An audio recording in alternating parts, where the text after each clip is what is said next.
bamwita Mutesi Scovia. Yawe amaze kubimenya niwe watumye mbyakira. Nyine twarajyanye muri clinique. Nta kizere yari afite. Indi serivisi bakenera cyane ni sex. Byumvise cyane. Urumva ashobora kuba ari nka sex njye niko ntekereza.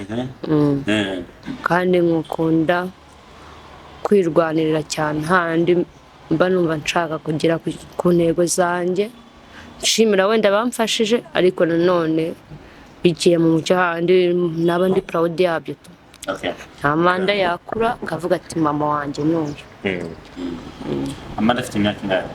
Afite amezi 9. Ni umwana w'umusore, ni umwana w'umupapa? Umwana w'umusore. Icyo zacyumvise? Ni umwana w'umusore cyane umwana w'umupapa? Ni umwana w'umusore. Bivuze ngo se? Ese aracyari umusore. Naho yakiri imanzi. Ntago mbizi. Nabyo ntago wapfa kubimenya. Gute? Kubera ko nyine twe twahuye tumaze ko ntago nari nzi niba ari njye wa mbere cyangwa ahuye nawe. Ntago napfa kubimenya ibyo ngibyo. Just like say uhura na papa kuri we. Nawe yari imanzi yari umupapa. Ubwo nabita ko twahuye ari imanzi.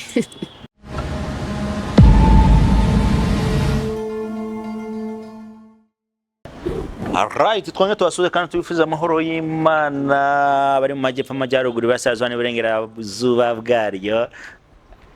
Nyagasana akomeza kubarinda abaho umutekano ishya n'ihirwe muri buri kimwe cyose mwifuza. Ni Mr Jean Ngugu nkuko mubizi, mwarimo nkumbuye ndabizi, ariko mukumbuye no kubona ishusho ryanjye ndi gukina filime, ariko filime zo twarashonje. Ni mutaduha ku mafaranga ntabwo tuzabaha filime, ni mudaha ku mafaranga tuzazana filime. Ndi kumwe na Amanda. Na Amanda? Mama Amanda. Ndi kumwe na Amanda cyangwa ndi kumwe nande? Ndi kumwe na Grace cyangwa Amanda. Amanda. Meze neza? Meze neza. Yambaye neza kuva ku birenge bapininge kugira ngo abantu baze kureba ukuntu yambaye. Inkweto ihenze, pataro nziza. Ni ishati ni koti? Ni ishati. Ishati. Babyita gusanisha. Ego. Wajanishije. Murakoze. Ninda gutema kwambara gutya. Ngiye mu cyumba nyine mpita mbihitamo. Kubera ko ngira agapase. Aya. Kenshi iyi ngiyi bimanitse tu. Rero bambwiye tuze nayisenze. Umeze neza? Umeze neza ntacyo. Tugwahe ikaze kuri Iris Rwanda TV. Murakoze cyane. Uritonze? Tumanigira n'isoni. Uritonze cyane? Ibase? Ntabwo ari cyane. Ibase?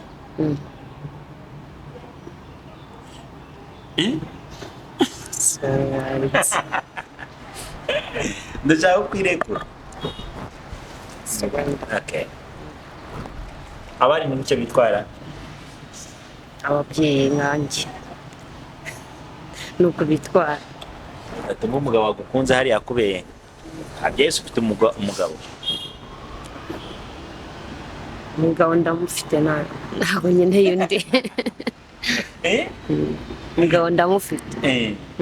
Yes, tugiye kuba tuganira na Grace. Ni Grace numwe mu bamama cyangwa se mu bakobwa. Mbyite ngo iki? Jewe ishema ryanjye ni ukundi umubyeyi. Wavuga mu mama sava. N'ubundi wari wese yankunda n'ubundi yakunda ahereye kuri ibyo. Vuga buhoro. Gerageza bisanzwe bwe cyane. Njyewe kuba ndi umumama cyangwa umubyeyi numva ari ishema ryanjye. Wanyita umumama ntacyo bitwaye, wanyita umukobwa kuri njye ntacyo bintwaye. Ni iki kintu kiri proud yawe muri bwe bombi cyane? Ikintu kiri proud yanjye ni ukuba ndi mama Amanda. Uriya niyo binyise numva ameze neza. Amanda afite imyaka ingahe? afite amezi 9. Ni umwana w'umusore, ni umwana w'umupapa? Umwana w'umusore. Icyo zacyumvise? Ni umwana w'umusore cyangwa umwana w'umupapa? Ni umwana w'umusore. Bivuze ngo se? Ese aracyari umusore. Naho yakiri imanzi. Ntabwo mbizi. Nabyo ntabwo wapfa kubimenya. Gute? Kubera ko nyine twe twahuye tumaze ko ntabwo nari nzi niba ari njye wa mbere cyangwa ahuye nawe. Ntabwo napfa kubimenya ibyo ngibyo. Just like say uhura na papa kuri we. Nawe yari imanzi, yari umupapa. Ubwo nabyita ko twahuye ari imanzi.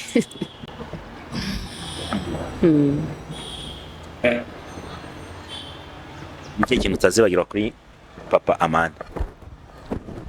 Ni ukuntu ajya yita ku muntu ukunda. Umwana cyagukunda. Aracyankunda. Nawe ni umushere ukeneye? Yego. Ukiri kumwe nawe? Ntabwo mukeneye. Right, tugiye kuba tuganira na mama Amanda cyane kabyivugiye kadakeneye umukunzi, umuntu ushaka kuba clash akoreye amaso. Niyo nta muntu wagukunda. urumva nta n'umwanya naba mfite ariko akwiye gukomera cyane kuri papa Amanda. Azo muri kumwe? ya ntabwo turi kumwe. Aza ahantu uri? Gahazi. Iyo ataza ahantu uri. Okay, dukomeza kwiganira nta kibazo. Numwe mu bakinyi ba filime bashaka kugira umwuga, nize filime z'ukurikira filime nyarwanda cyangwa se inyamahanga? Filime z'inyamahanga niyo z'Inyarwanda cyangwa inyarwanda. Inyamahanga njya nkunda kureba impindi cyangwa inyaturukiya. Yego. Inyarwanda? Inyarwanda najyaga ndeba Papa Sava. Papa Sava. Nose kucecetse cyane. Nitonze umeze nk'umuntu wagiye mu kiliziya. Ndakuze uravuga ngayisanzuye. Yego. Ngayisanzuye. Yego. Umva kuri mu rugo iwawe. Ndabyumva tu. Yes. Wishima ryari? Ishima ryari? Ntabwo igihe cyose mba nishimye, nta nubwo ugipfa kubona narakaye.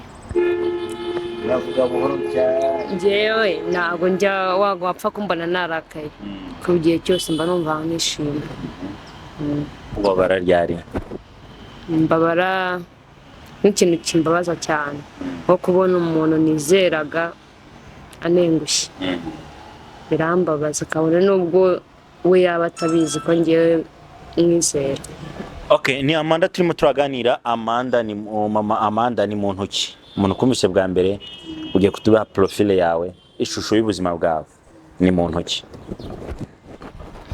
Amanda no tikaro. Ni umuntu kureba hari. Nyewe winde reba hari.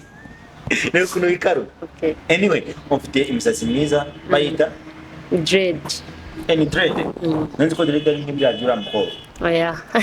Dread ni iki? Hariya Namarasta. Namarasta ya. Igo. Nena byatsi. Mama Amanda, ngayisanzuye. Ni abantu bangahe bakubwira kuri mwiza ku munsi? Iyo ngize amahirwe umuntu akabimbwira ndanga turakoze. Zari amahirwe. Nti ku giti cyanjye ne cyangwa nkatekereza yuko anabimbwiye bitewe na serivisi ashaka.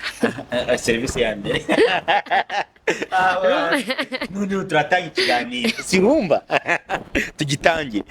Serivisi abashaka ni nk'iyi. Ashobora kuba Mama Amanda cyangwa Grace ni umuntu ucuruza mitiyu. Akaba afite n'akabutike gatoya. Urumva? Yego. Izo serivisi rero akenshi ahura n'igitsina gabo.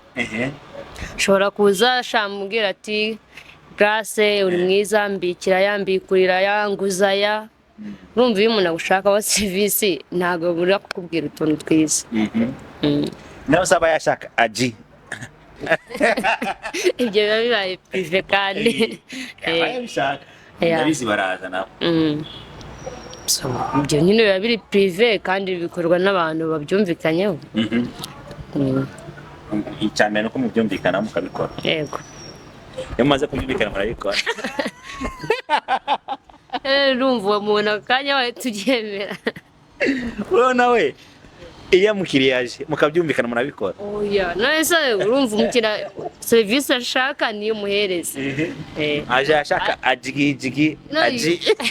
Ese mu bintu ncuruza ibyo nakubwiye ko birimo. Okay, mama ndavuze ikintu cyiza cyane. Reka twese tumenye kuri class. Mbonye umuntu nashakaga cyane uze kumva hafi kuko nagushakaga. Ariko nagaro turi kwamamaza turi kusande Pastoral Notre Dame do Fatima mu marembo ya stade ubworoherane werekeza mu Kinigi niho dukorera hadusangiye ijoro n'umunsi urahadusanga ni Mr. Shangu on Iris Rwanda TV kora subscribe like share na comment ubundi ibiganiro byacu amakuru yacu byose kuye kugiye mama Manda tubwizanye ukuri abagabo bose bakenera service kurusha ukuntu turuja metiyo n'akabari service abakenera cyane ni Indi serivisi abagabo bakenera cyane ni sex. Byumvise cyane. Urumva ashobora kuba ari nka sex njye niko ntekereza. Uri mu kazi birashoboka ko ku munsi ushobora kuri nta muntu yigusabye. Birashoboka. Usobanura wose urumva ko bose baba batekereza. Kimweru cyashira iyo mumaze kugenda mu inshuti ntabwo ibyo ngibyo ahita agenda kumenya wenda ushobora kuza akabikubwira bwa mbere mugihura ariko iyo abonye mukaromye ukamubwira ati ntabwo ari uko dukora umutwaro uko ushaka. Okay, twari turi kuganira nakwaje ikibazo ngo twibwire umuntu akwaje bwa mbere ngo uri mu ntoki uri mu ntoki. Grace ni umuntu ukunda gukora n'umuntu udakunda ubufasha buturutse ahandi hantu ariko buciye mu mucyo kandi nkukunda kwirwanirira cyane handi mba numva nshaka kugera ku ntego zanjye nshimira wenda bamfashije ariko nanone bigiye mu mucyo handi naba ndi proud yabyo. Nta Manda yakura akavuga ati mama wanjye n'uyu. Ni Grace female cyangwa se umumama ufite umwana mukuru witwa Manda gerageza wicare wiyempoze wicara njye nta kibazo mikrofone nanjye ndayikugezaho. Kubyara ni ikihe kintu byaguhungabanijeho? Kubyara mbere nari mfite ubwoba nyitwite ntekereza ko nzabyara iwacu ni kure nkavuga si ukweri bizagenda gute gusa nyine byose byagenze neza. Dutangira urugendo rwawe rwo gutwita watwita uri hehe wari mu rugo wari mu kazi? Natwise ndi mu kazi. Natwise natwite n'ubundi Musanze icyo gihe umuntu aba restaurant byatangiye gutya. Byatangiye n'ubundi nari nsanzwe nkundana n'uriya muhungu twabyaranye. So rero nza gukorera n'ubundi ngiye Musanze. None ubwo icyo gihe nacuruzaga mitiyu yonyine. Urumva rero mitiyu yifuzaga he mu karere ka Musanze? Musanze ari imbere yo kuri Sinawo n'ubundi. Niho mwahuriye cyangwa? Oya twadusanzwe tuziranye. Akirasomaho kugira ngo ntitanye kuvuga ibintu bikomeye.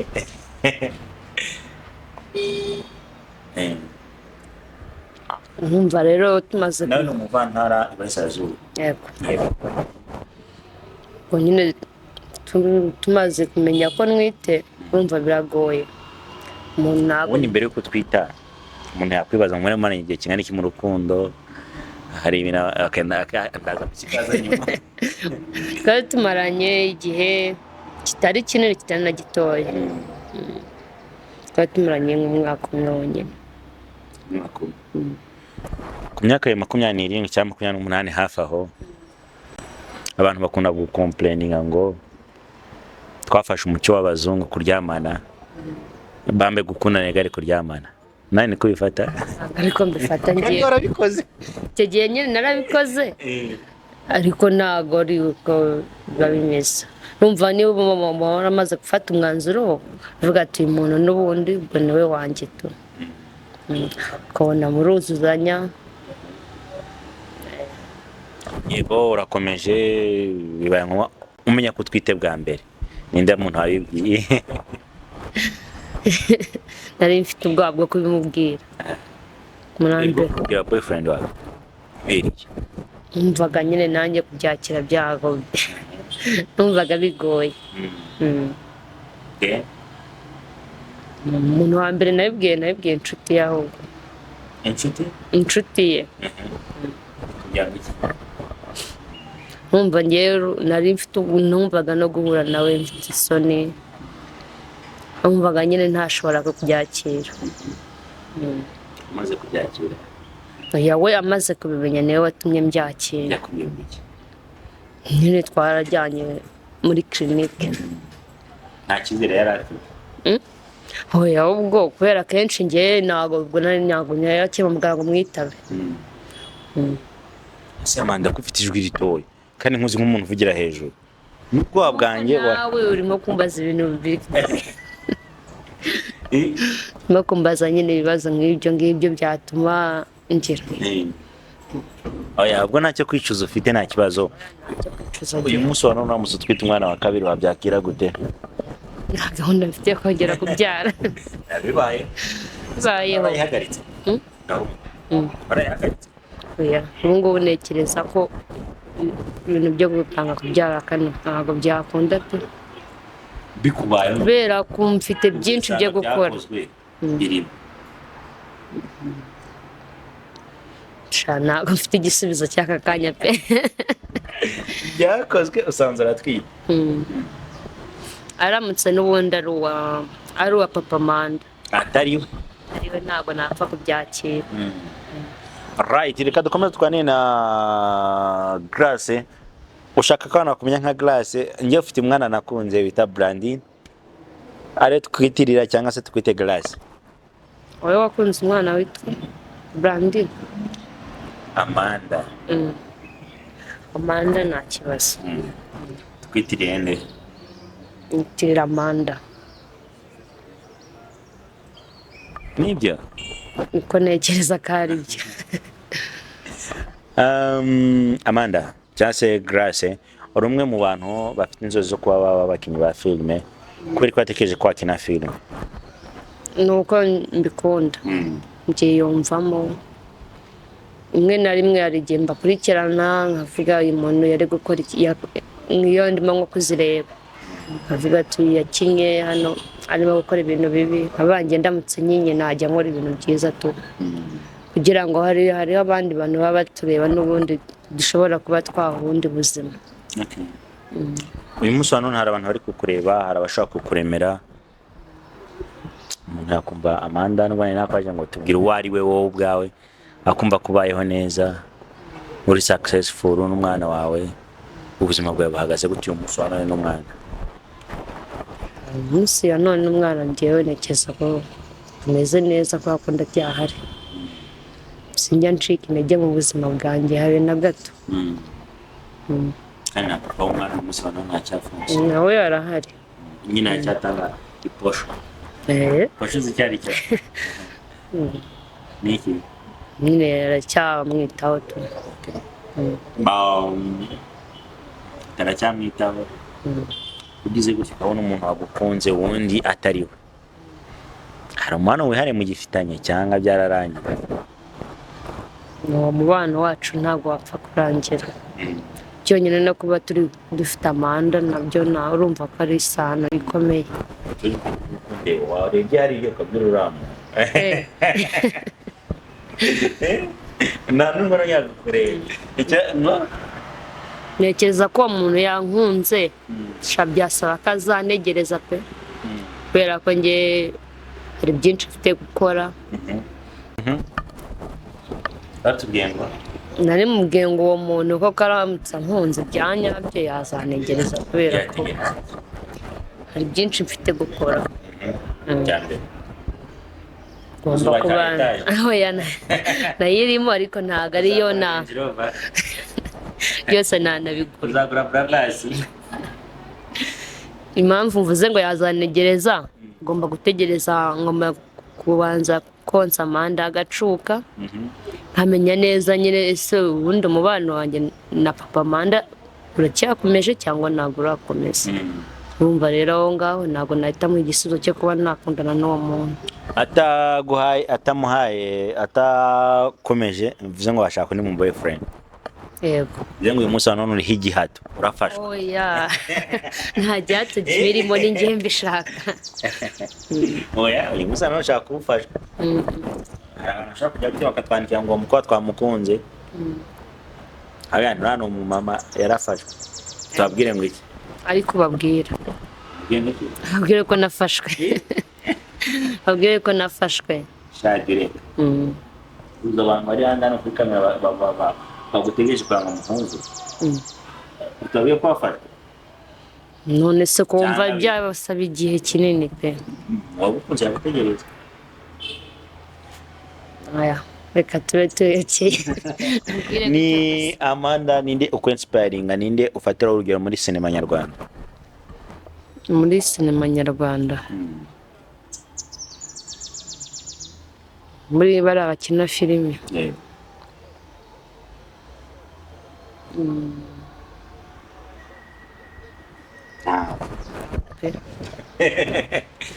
mwoje muri Turkiya no muri Korea wabansubiza akatubisimbuke, ubwo nawe nta muntu uzagufatiraho urugero. Mwabyumvishe ko Amanda nta muntu ukwiye kuza mufatiraho urugero. wenda ngewe ni uko hari umuntu mfatiraho urugero nanakunda, nagakina filime, bamwita Mutesi Scovia. Uriya umunyamakuru niwe muntu nkunda ngewe. Ibiganiro bye mbikurikirana kenshi, mba mbona avugisha ukuri. Ntabwo ari ndaje mu kiganiro cy'umuntu ukorana. oya. Anyway guys, mtsigaje umunota umwe wo kukubaza, ubu nkaguha iminota 3 yo kuvana n'umusore hariya. Nje nitwa Mr Jean Ngugu, ni kuri Iris Rwanda TV. Murabizi neza mumaze imisi muri kumva icyo bita voice over cyangwa se ijwi kuri Iris Rwanda. Mutigeze musobanukirwa ngo ninde uvugira inyuma ya kamera. Bamwita Bosco, araza kutubwira byinshi, ariko ndamwakiriye kandi muhaye ikaze kuri Iris Rwanda TV. Kora subscribe, like, share na comment kugira ngo n'umusore wambaye neza. Abenshi bamwita umuntu ukomeye cyane ufite ijwi riremereye, ariko ni n'umwana. Icara hano, egera hino, zana intebe abantu banakurebe. Mu minsi izaza mukimbona muzaba mubona Bosco, dore ndamushingiye kandi namwaye. Yo ngutumira abakobwa beza gusa nicyo bakoze. Ni mwiza, uri mwiza. Ese nubireba. Ngaho navuge ngo ntabwo ari occupé, urebe comment uzabona. Yabyishe yavuze ko atari occupé, ariko nagakatinga kaji abantu mumukenera cyari ku isoko. She's single searching. Uyu mukobwa mwiza wese abari single. N'umumama mwiza wese abari single. Ese Bosco meze utese? Meze fresh. Meze fresh. Banzi ikiganiro kugira ngo nkwakire kuri Iris Rwanda TV, abantu barakubone, ni wowe bazajya bakurikirana cyane kenshi ibiganiro byawe n'amakuru atandukanye, hamwe n'undi witwa Boniface, ariko by'umwihariko ugize amahirwe yo guhura n'umunyamakuru mushyashya. Kujya mvugana n'abakobwa beza n'aba ntabwo nzi mpamvu musetse. ahubwo nambwiye uyu ntabwo ari mwiza, nta mukobwa mwiza uba imbere yanjye. Reka mwiza imbere yawe, ariko imbere y'abandi ndi mwiza. Mamwita Grace cyangwa se Mama Amanda. Mama Amanda umeze ute? Ese neza. Bosco umeze ute? meze fresh nta kibazo. Ubyakiriye gute kuye na Grace bwa mbere mu kiganiro? Urumva ubundi ku muntu akenshi ubudakunda gukora ibiganiro agaragara, biba byiza nyine iyo wicaye neza, buriya kwicara neza no kwicara mu ifoto nziza nabivuze. Kwicarana n'umukobwa cyangwa umudamu, ubwo sinzi uko ndamwita, bijyanye n'ibyo mwaganiriye. Umukobwa mwiza ufite intumbero, oya ni mwiza ntabwo yabikubwiye. Mwese mugize isoni. Urumva umukobwa buriya apare yo kuba umukobwa ari mwiza ku isura, wumva n'ibyo umuntu aganiraho, kumva intumbero afite, kumva ntabwo ari mubi. Ubwenge bwe, kumva ibyo yifuza kugeraho. Mu bakobwa batinyuka gutekereza ko yagura imodoka, umukobwa ukora wese aba ari mwiza burya, noneho bikiyongeraho ko ari na mwiza kandi urabona ko anambaye neza. Bigusaba igihe kingana iki gusokoza umusatsi no kuwitaho no ku bwanwa? Amasegonda 30.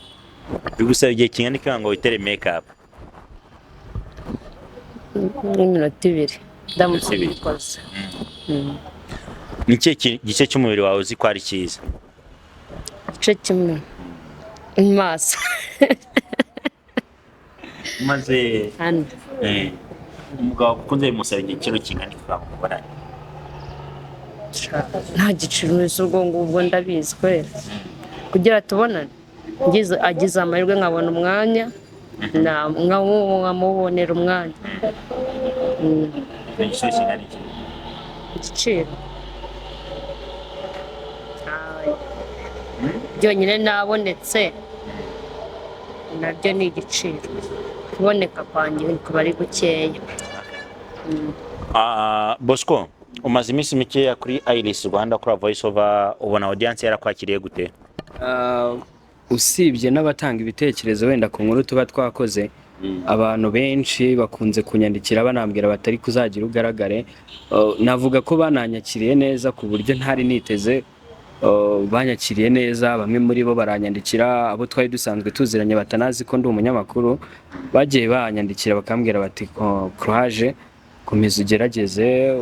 Barambwira bati rwose urashoboye cyane, cyari gisigaye rero kwari ukubiyereka.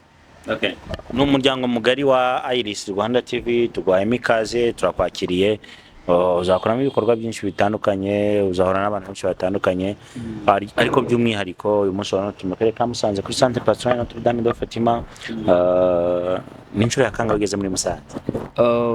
Ni inshuro ya gatatu gusa muri uyu mwaka wa 2024 nibwo bwa mbere ninjiye muri Musanze, kuko naherukaga 2023 mu kwa 12.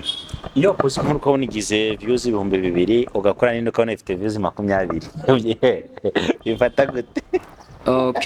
Kenshi kuba cameraman hano Eustache arasetse.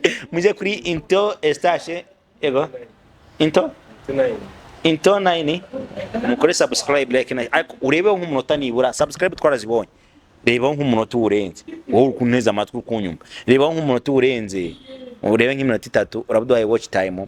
Into 9 Into 9 Empire gutyo ndi kwivu. Into 9 Empire, jyaho ukore subscribe, like, share na comment, ubundi ubanze urebe nk'iminota 5 kugira ngo ushigikiye ibikorwa bya Eustache. Yes, yego.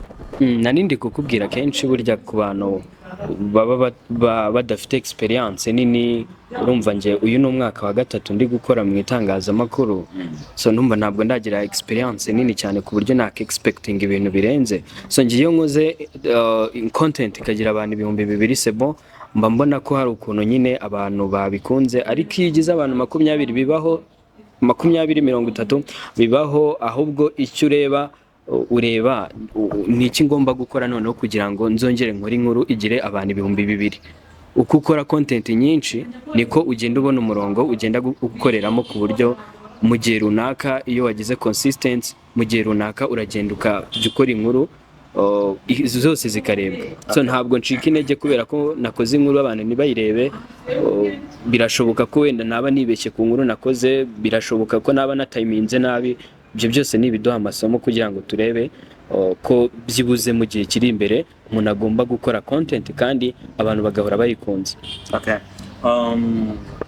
Amanda, mu ntumbero zawe uramutse ubaye nk'umusitari, niwe musitari wifuza kuzaba nkawe? Umusitari nakwifuza kuzaba nkawe na Bruce Melody. Ko mbona nyine bigise ajya nshishikaza kuntu Antari nyagana cyane si iki ni ande ni ya Bruce Melody n'ubundi ni mbeuzi Iye. Kinyafu. Oya nawe nuka. Akinyuma. Oya pe. Iyo wamuhamagara nta kibazo ko ngenda mukunda. Indirimbo ye nkunda. Nkunda indirimbo ye iriya yaririmbye ari kumwe na hari n'iyindi yaririmbye ariko harimo umukobwa se yitwa gutera ko nyibagiwe. Kungora se? Kungora? Yaririmbye ejo bundi. Ndamamagaye. Siwe? Niwe. Mareba ndamagaye. Njya mubona ngo muri arena yagiyemo nyine tu. Imana muri arena. Kubera ko umukunda Bruce Melody. Ne mbere agitangira guhanga nabonaga ari umustar nyine n'indirimbo ze nkanazikunda. Agenda azamuka niko numvaga ndushaho kumukunda tu. Hari umukobwa uherutse kumushinja ko yamuteye inda. Warabyumvise? Narabyumvise, siko yabivugaho. Inkuru ze nyine ziba ari iz'ukuri. Barimo kumuza bamubwira ngo natanga indezo. Ako ntabwo ari ibyanyabyo. Nese nk'undi ko afite amafaranga ni gute yakwihakana umuntu? Afite ese yakwiye. Ubuhanzi bw'amafaranga. Ese ni ubuhanzi akora gusa. Nakora n'iki? Afite n'ibindi akora. Nasiko byangaye we. Right, dusoza ikibazo kimwe wambaza cyangwa bibiri. Ikibazo kimwe cyangwa bibiri. Ibyo ushaka. Ikibazo nakubaza. Ese urubatse?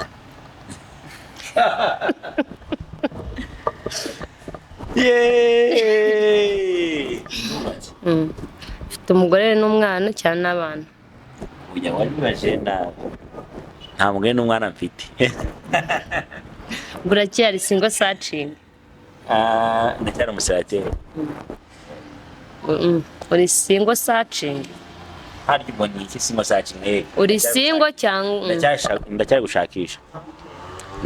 Abantu muri ku isoko rwose. Ubwo arimo abariza abakobwa, amabariza abakobwa niba uri single. Arashaka kudepoza dossier. Depoze ndi kuzakira.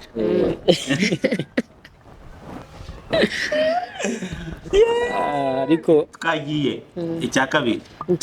Ese nk'igihe ukunda ushobora gukunda nk'umuntu wabyaye ukumva wamugira umugore cyangwa nawe? Ombise. Wayango muri bariza. Oya, ntago ari ngiye gusa. Niyo yafite batatu. Muri bariza. Niyo yafite batatu. Namukunda. Abana nabagira banje. Ese ari kondisiyo ugendera gukunda? Yego. Bambwiye nk'ebyiri zonyine. Yego we. Niziye kondisiyo ngenda nkunda. Iya mbere agomba kuba ari inzobe. Ibyo rero pe abakobwa. Icya kabiri agomba kuba ari umukozi. Ari umukozi ubwo Akunda akazi. Atari abantu uryama ngo nabyuka saa moya nababyuke saa moya. Ndakamushakira. Nari sitanga akazi. Cyangwa yamuntu gishora kikorera. watanga igishoro Naho kikorera. wewe ndumva Icya gatatu yisanzura. yisanzura buriya si wisanzura cyane ni mwiza abantu bisanzura cyane Atampfuhira. umuhungu rero uzajya kubyira kondisiyo akakubwanga atampfuhira uzashyiramo akabazo. Amanda, ibibazo bibiri bagiye kukubaza, ibibazo bigiye kumubaza tugasoza. arabanza wowe cyangwa ndabanza? Wowe banza nta kibazo. Ukibona boss ku bwa mbere urumva wasanze ndi no mu kiganiro ntabwo warunze. Boss ko wamubonye ute ngo abakunzi bacu nabo bamenye wagwana? Boss ko agaragara umwana mwiza. So ijwi rye ni sawa tu. Bosco urabona afite nk'imyaka ingahe? Ngereranyije Bosco ndabona akiri muto cyane. Afite nk'ingahe? Afite nk'imyaka nka 25. 25? Urumva ko bambaye imyaka 25 ubwo nyine ariko 25 ubwo niyo ndabona ariko bigaragara. Ushingiye kukiza mu maso uracyari mu baby face. No kuvuga umusore w'imyaka 25 aba ari muto cyane, aba akiri muto ya pe. Hanyuma ubwo ugiye kumbaza ibibazo bibiri dusoza. Ikibazo cya mbere nakubaza, ese kuba uri umunyamakuru wa Iris wiyumva ute?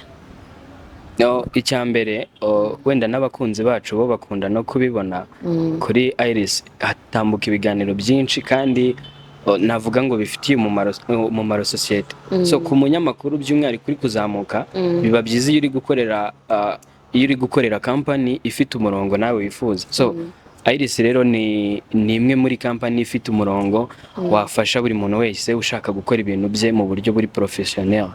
Yego. Okay. Icya kabiri. Ikibazo cya kabiri. Yego. Se wasoje kwiga cyangwa urakiga? Ku batari babizi njye ndi umunyeshuri muri kaminuza y'u Rwanda, ntiga statistique. Nsoje umwaka wa kabiri, nsigaje umwaka wa nyuma nzatangira mu kwa 9. Muri make ndi umunyeshuri. Courage. Merci.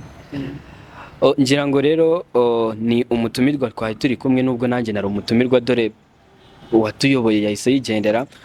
Nitwa Jean Bosco Abayisenga, mukunze kunyumva mu biganiro bigenda bitambuka umunsi ku munsi. Nkore introduction yanjye rero akenshi ntabwo ikunda guhinduka. Akenshi abantu barayizi, njyewe amasegonda 20 ya mbere ni introduction yanjye isanzwe nyine njye narayimize. Ubwo tuvuge ko wenda ari amakuru njye ngiye kuvuga, just ngiye gusoma amakuru.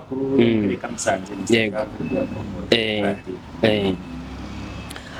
Yes, ndagusuje kandi mwifurije kugira ibihe byiza wowe ukunda amakuru n'ibiganiro byose bitambuka hano kuri Iris Rwanda TV. Twizere ko umeze neza, niba utameze neza kandi wihangane. Muri ubu buzima niko bigenda, uyu munsi biranga ariko ejo bishobora kuba bizakunda. Turi mu karere ka Musanze, twagiye gukorayo amakuru. Hari inkuru ivuga ko boss cyangwa se umuyobozi wa Iris Rwanda TV yamaze gupropoza umukobwa w'umumotari witwa Brandine. Ni inkuru turi gukurikirana, tugomba kubagezaho ku buryo burambuye. Icyo usabwa ni ugukora subscribe ndetse ugafungura na notification kugira ngo ujye uba uwa mbere ubonye amakuru n'ibiganiro byose bitambuka hano kuri Iris Rwanda TV.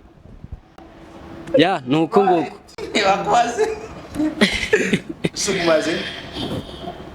uracyambaza ibibazo bibiri byarangiye usibye byarangiye. Rero ubwo dushimira abakunzi bacu bakomeze badukurikire, bakomeze babane natwe. Hanyuma agira ubutumwa ubwira abakunzi bacu dusoza. Ikintu nababwira, nashimira Iris Rwanda TV kuba ishobora kuba buri muntu wese nta kigendera imufata. Byonyine no kuba ngiye bantumiye ndabashimira cyane. Cyangwa uburyo twahuyemo ntabwo nari nzi ko runo rwego yatuma mbigeraho. So rero ikindi nababwira ni uko proposal yose baguha akenshi baba bari mu nyungu zawe ku giti cyawe, kuko urumva ngiye ukuntu nikundira kuba nawe umusitari. Rero bino nabyo byamfasha, hamwe n'Imana byose bizakunda. Uzaba umusitari, natwe tuzaba abasitari. Murakoze cyane. Murakoze cyane.